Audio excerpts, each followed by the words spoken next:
There are not enough dollars in the world to make me play that song.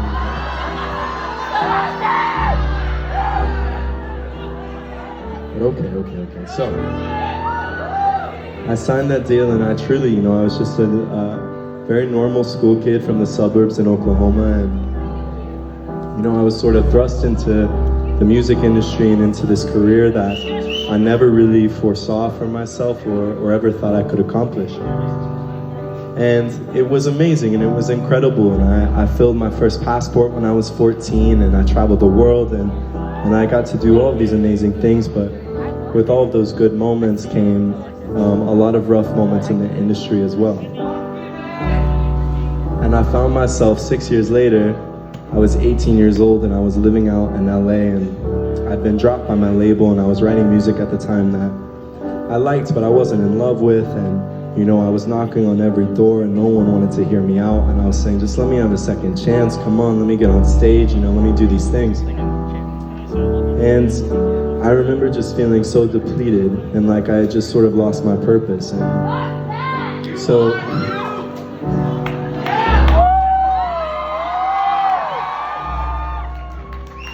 so at the time, I decided to do what I thought was the smartest thing, and I said, you know what, maybe music isn't what I need to be doing, maybe it isn't my path. And so I decided to leave LA, and I decided to go back to Oklahoma and to go to university. And I remember when I got there, I was just feeling that, what I loved so dearly, I felt like it had been hijacked from me, like it had been taken from me. And so I snuck into this little piano room in the Performance Arts Center at my school the first week I was there, and I wrote this song. And how can I move and forever I stand on the feet of my drunkenness? I am my father's man.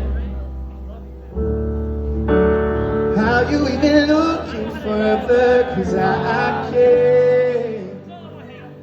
No, I'm sick shit and tonics now, baby, I can't hardly stand. No, I can't hardly stand.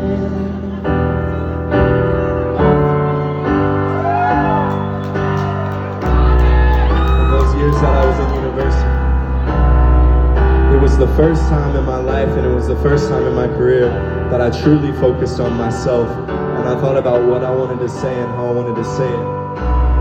And that's how Portraits came about.